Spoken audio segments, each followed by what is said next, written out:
Hello, Patriot families. Today I'm going to be covering Schoology. Schoology is our learning management system at CDS, which effectively serves as a means of communication for all things academics for your student. So this can include upcoming events, upcoming assignments, grades, comments on grades, etc. So what we're going to do today is just cover the parent view of Schoology, how to navigate through that, how to set up your notifications so you receive the information that you want to receive. So first thing I'm going to do is go ahead and log in here. Now when you enrolled your student, you should have received a Schoology sign-in for parents. Essentially you're creating your own account and then you're linking a student to that account. So each student has a code that you'll need to type in when you go to link a student, and I'll show you how to do that in a moment. But if you don't have any of that information as far as a login for Schoology, please reach out to either myself or our information technology department, and they'll be able to provide you with that sign up and then also with the parent codes that you need to attach a student. So I'm going to go ahead and sign in here. When I sign in this case, you'll notice that it will actually sign me in as my student. So this is the default view. So you can see I am viewing as Jane Doe, who is my daughter. And I can also go over here and see that it's in the Jane Doe account. If you'd like to switch over to a parent account, which you may do if you want to send a message to a teacher and you want to do so from your account, if you click this drop down arrow here, then you can go ahead and toggle between your account and any of your children accounts. So here's where I can go ahead and change to Steve Jobs. You'll also notice there's an Add Child tab here. So if this is the first time you set up an account and you want to add a student, this is where you would go. So the drop down arrow and you click the plus, and then you would put in a child code that's provided to you by CDS, and this will allow you to link your child to your account. So I'm going to go ahead and switch over to the parent, the parent account, and this is the view as a parent. So you can see I'm viewing in my current account. You'll see a recent activity section. So this is any events or any clubs or any groups that I'm attached to here. In this case, I get the middle school updates. I receive these messages, and these are updates from faculty members regarding, could be courses, it could be, see here you can see it's for a volleyball team, so you'll see a lot of sports updates. You'll see IT alerts if there's anything happening with our Wi-Fi or anything like that. This is all kind of the recent event page where you'll be able to view what's going on in the specific groups that you're currently assigned to. You'll notice I don't have any courses since I'm a parent, and then the groups, it's basically not any specific groups. This is if your child is in an after-school club or anything like that, they'll have these as well.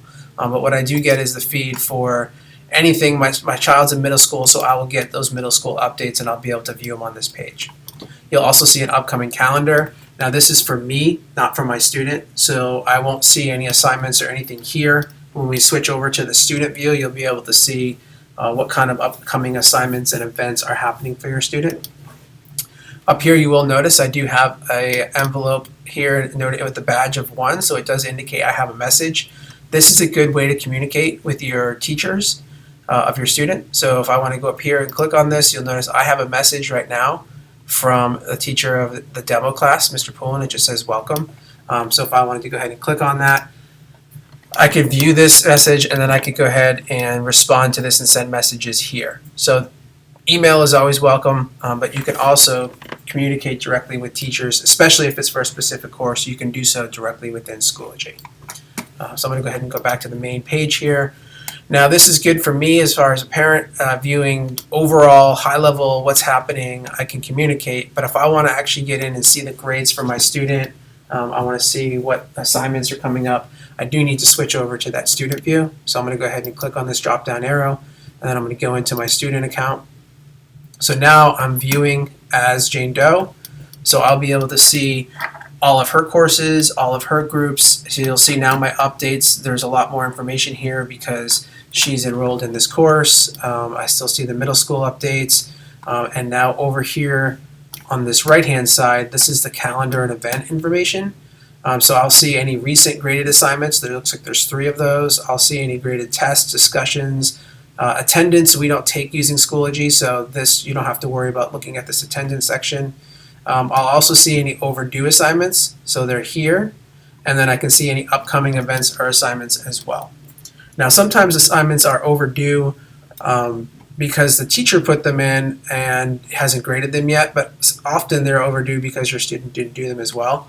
So it's important, it's a good starting point to communicate with your student about why these are overdue. It doesn't always mean that your student didn't do the right thing and they didn't turn it in. So just want to make sure I put that out there for the students. So here we are, this is our main page. Now if I want to start getting into the individual courses and see what's going on in those courses, I can do that by navigating over to this top bar and clicking on courses. And these are the courses that my student is enrolled in. Now this is a demo class, so you'll notice only 2 classes, but your student will have many more classes here to view from. I can also check on groups to see what groups that my student is associated with, so middle school in this case, and then also a middle school student support page as well, so that would be with our counseling department. But if I click on courses, I want to take a look at this demo class and see what's going on. So now I'm viewing this as my student. So some things to notice here is teachers will place announcements, which are essentially like these updates here that you see, but they stay on the top of the page.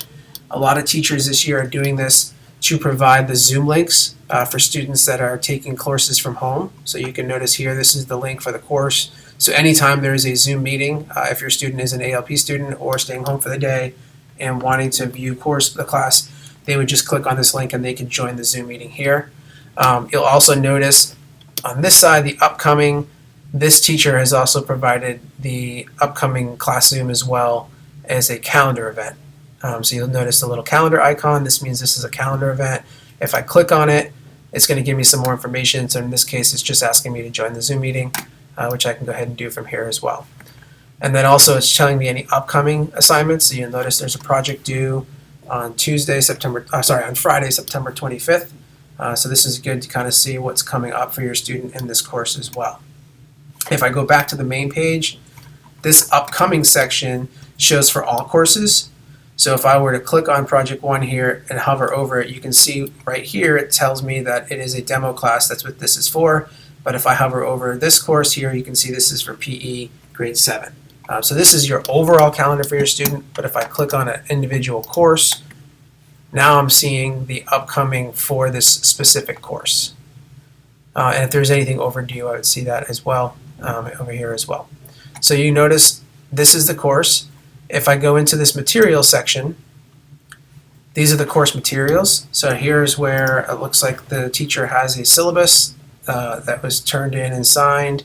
This is also, if they're working in Unit 1, this is where I would see any homeworks posted. If there's any files or anything that my student needs to complete their work, that will all be attached within these units as well. So I'm going to go ahead, for instance, if I click on homework number 1, this is something that I've already done and turned in, so you'll notice there is a grade right here for this assignment. And if I hover over this little speech bubble, you notice that this teacher also provided a comment, which is good job, this wasn't an easy assignment. So this is also a good place to see where if your student didn't get the grade that they thought they were going to get, if you hover over, a lot of teachers will place a comment and give specifics as to why they achieved the score that they achieved. So that's a good place to start as well. So I'm going to go back into this course here. I'm just going to back it up. So I can go in, I can see any of the projects or assignments that are upcoming, I can view them here. I can also go into the grade section if I want to see the overall grade. So here I can see the overall grade so far for this semester. I can see what they've scored and what they've turned in, and you'll notice my score isn't the greatest right now, and it's because I'm currently missing a homework assignment number 2. You can see there's a 0 for this. So this would be maybe something you'd want to reach out to your child and figure out what's going on there so that they can make up this assignment or make sure that they don't miss another assignment. You'll see the different grading categories. So in this case, we have formative and summative. Your formative essentially is like your smaller assignments that help build that knowledge base, and your summative is usually an assessment or a project that shows overall knowledge of the course of that unit as kind of like think of it like a test or something along those lines. So this is the gradebook. I can go here. The rest of these are more really specific for teachers. So really what you're looking for is the materials. This is where you see the assignments and different things within the course. Your updates is where you see information regarding the course. And then your grades is where you'll get that grading information. If you want just an overall picture of your student, you don't want to go into each individual course, you can also go up here to grades. And if you click on this section, you can actually get a grade report that shows all the courses. So I can go ahead and click on each of these to expand them so I can see what their course grade is for this course, and then there's no scores currently in here for this course since it's a demo, but then I'd also be able to view each individual course that my student is currently enrolled in. You can also look at past grades. I'm not sure if the student's been in some past courses, so if I want to navigate back to previous semesters and look at grades, I can do that as well. So essentially that's really where the most of what you're going to be viewing is going to be. It's going to be done all within this student view. And then, obviously if you have to communicate with your teacher, you always want to switch over to your parent view so that you can send a message directly as a parent. Otherwise, if I send it from here, it will send as a student. So here's all my information. The other thing I wanted to show you is if you ever wanted to change your notifications, Schoology allows you to receive notifications either in email or text, and you can change the frequency of those and where you get those. So I'm going to go ahead and show you really quick how to update that information. So if I go over here to settings and I wanted to look at, this is as a student view, so I want to make sure that I'm in the student view to get these notifications, not in the parent view. But I can go down here. I can also change my password if I wanted to update that. But I want to click on this notifications tab. Here's where I can receive my notifications regarding the updates for my student. I can choose to receive an email summary. I can say on or off, so I don't have to receive it if I don't want to. I can also go ahead and say I want to do it on a daily basis and then pick a time that I want to receive this. Or, which I would suggest, I can do on a weekly basis, and then I can pick a specific day and time that I want to receive this. And what you're getting in this email digest is essentially any grading that was done for the week, any missed assignments. It's basically an overall picture of how your student did that week. So if I wanted to ruin my student's weekend, I can pick 6 o'clock on a Friday that I want to get a weekly update. And then I can also say, send me an email notification anytime there's an overdue submission as well. This one, obviously, you want to take with a grain of salt too, because sometimes it may be that the teacher put the assignment in and didn't grade it yet. So it may not always be your student's fault that they have an overdue assignment, but it's definitely worth keeping on if you want to keep up and make sure that things are going okay. So I'm going to leave this on. I'm going to leave this weekly, and I'm going to hit Save Changes. So here's where I can get information regarding that weekly digest that I'm going to send out, that the Schoology is going to send out to me regarding my student. If I go to the parent view, I can also get notifications, but you're going to see a lot more options here. I would suggest shutting all of these off unless you want to receive notifications all day long, but to each their own what you want to do here. I can receive an email anytime a course update is posted, so those messages that we saw on the page that come from faculty and teachers, I can receive an email every single time. Anytime there's an update or comment, there's a comment on the post, any of those stuff, I can leave these on to get that information. The ones I would probably leave on are the ones that are directly to me, so anytime there's a private message or anything along those lines, I would leave those on. But unless you want to receive a lot of emails, you may want to go through here and shut a lot of these off so you don't get emails all day long from Schoology. Okay, so this covers basically the overall navigation as a parent. So once again, remember that you will be in your student view, and that's really where you're going to see all the grading information. And if you want to communicate directly with the teacher, then you want to switch back over to that parent account, and you'll be able to communicate via your Schoology. This has been Schoology for parents. If you have any questions, please always feel free to reach out to me. I can reach by email. You can also have a student contact me as well if you have any questions. Thank you, Patriot Nation. Take care.